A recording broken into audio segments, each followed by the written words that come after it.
Welcome back to the Garden with Joe and Holly radio show. Happy you are with us today.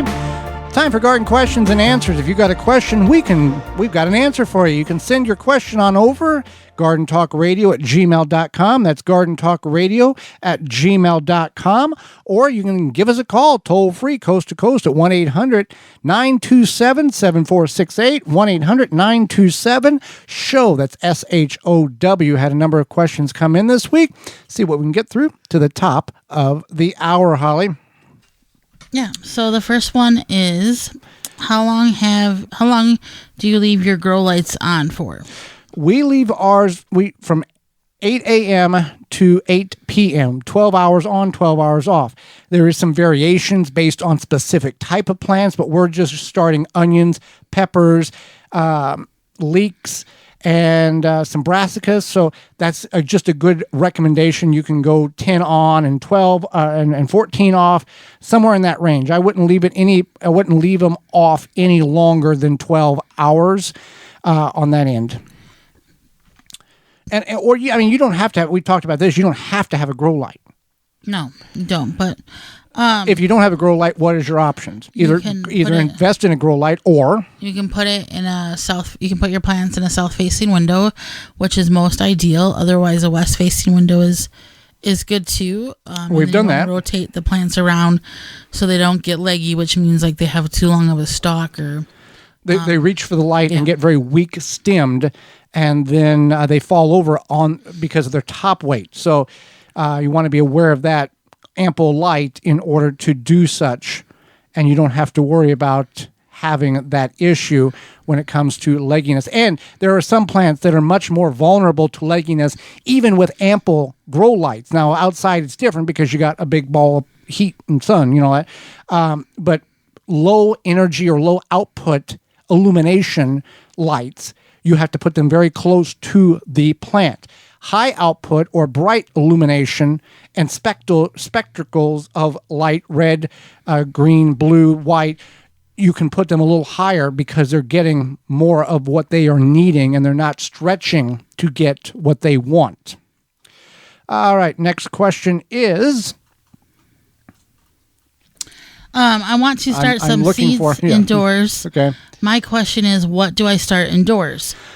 What not to start indoors? There you go. What should I not start indoors? Well, anything that's roots, carrots, radishes, parsley, or parsnips, anything that roots. Potatoes don't start inside. Anything like that. What also you don't want to start indoors is, I wouldn't recommend cucumbers or squashes or viney crops because they are going to grow very rapidly. They're going to be very fragile. And whenever you have to take them out to harden them off, acclimating them to outdoor temperature, you're going to have to be very ginger with these plants because they're not just going to kind of grow slowly. We're going to have vines if you start these too early. And you take a cucumber seedling and a cucumber start that you started 4 weeks ago indoors, and you've hardened it off and put it outside. In 8 weeks, they're the same size.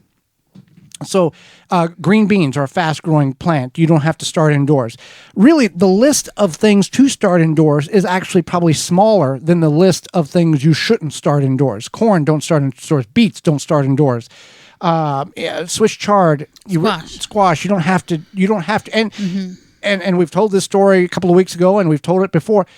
You don't have to start anything indoors. You can directly sow everything outdoors at the appropriate time. And in some instances, that's a better way to go because you don't have to worry about grow lights, keeping the plants watered, space, and or if you have critters or small hands that can destroy the plants or damage them or get into them and eat them.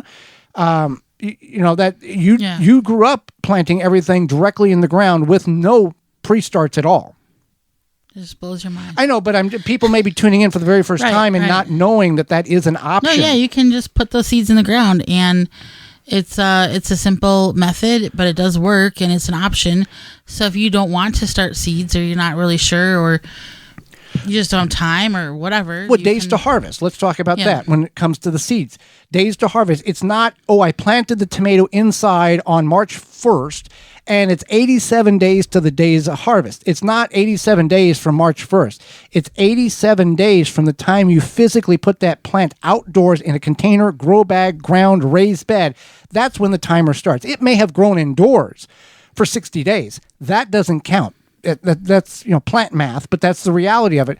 It doesn't count until you actually put it outside for it to start to grow. The seed to seedling does not count time unless it's outside in the ground. So you're still going to need the same 87 days to get a tomato, whether you start it for 60 days indoors and then transplant it out. All you're doing is kind of giving it a little of a head start with a healthy plant instead of a seed. Absolutely correct. So my pepper seedlings have salt like stains under the leaves. What is that? Okay, so this is a condition. It's called edema. It is caused by overwatering. Yeah. So it can be caused by high relative humidity as well, lack of sunlight. So basically your plants aren't drying out quickly enough and they may suffer from the edema. And if the soil around your plants lacks potassium and calcium, you should consider fertilizing it or one or both nutrients. Sometimes it's just a matter of letting those plants be spaced apart enough so they can dry. If you use less water when hydrating your plants, you could hopefully take care of that problem. Now, some instances, those leaves in which have that salty deposit underneath them, they will fall off. New leaves will grow. This is just the plant telling you, hey, too much water, need to back off. That's most likely the primary cause of this. Again, like you talked about, there's other potential issues, but the overwatering, most times we think a little is good. Let's really soak them. And that actually does more damage to any plant is overwatering. And in a container, you're flushing out nutrient that the plant needs, that fertilizer, that nitrogen, phosphate, potassium, micronutrients, and all those things is not good by flushing that out. Yeah, you definitely want to be aware of how much you're watering, especially seedlings. It's easy to overwater seedlings. It's very easy to overwater They're a seedlings. baby. They're basically a baby, yeah. So you want to keep that in mind. If you do feel that you need kind of some better self-control with watering seedlings, you could always get something like a spray bottle. Don't water the plants, but that way when you're watering the soil below your seedlings, you have a little bit better control as opposed to just like dumping water on them. So a spray bottle is helpful, or like a pump sprayer. Otherwise, you could even make sure that you measure it if you need to for each plant. This seems extreme, but if it's something where it becomes there's some people that would enjoy doing that. Yeah, oh yeah, for sure. A third of a cup. Yeah. And you want the soil to be damp. You don't want to water and see the water gushing out of the bottom of a 3-inch pot. If the soil is moist, the soil is hydrated. And it's helpful to kind of know your climate in your home or wherever you're growing these. It has been a little bit more humid this year, it seems like, for the time of year. So maybe you don't need to water as much, but if you live in a drier climate, maybe you do need to water more, and that's something to consider. Bottom watering. Yeah. Bottom watering is a procedure in which you put your cups or your starter tray into a 10 by 20 flat, and all of these containers have holes like the Root Maker grow trays. You put about an inch of water throughout that 10 by 20 flat that the plants are setting in the trays in, and capillary action wicks the water up into the cells and hydrates the cells from the bottom up. You do that for an hour. After that hour, then you drain off the excess water that's still setting in your tray, and that will give the correct amount of water in each cell. You do this a couple times a week. You'll get a routine. You'll know when it needs to be watered, but that's a way of not overwatering. You're allowing the soil to say, I've got enough water, drain the rest of this off, because otherwise it will turn into a bog and your plants will suffocate because they're not getting the oxygen in the roots and in the soil that is needed. Absolutely. So for folks that use 5-gallon buckets as plant containers, obviously the buckets need to drain holes in them. Do you drain the holes like on the bottom? Drill the holes. The side? Drill the holes. Yeah. That's what I meant. Drill the holes. Do you drill the holes like on the bottom or the side of the bucket? We all by default would drill the holes in the bottom, 5 or 6 holes to get the water to drain out. However, that is not the most good thing for the plant, I guess. what you would want to do is go up about 2 inches around the bottom of the bucket, so on the side, and drill about 4 holes around the perimeter, 2 inches up. What that is going to do is it's going to allow a water reservoir. You're going to fill the thing with soil, but when there's too much water in the bucket, them holes on the side will act as an overflow mechanism to allow that excess water to drain out.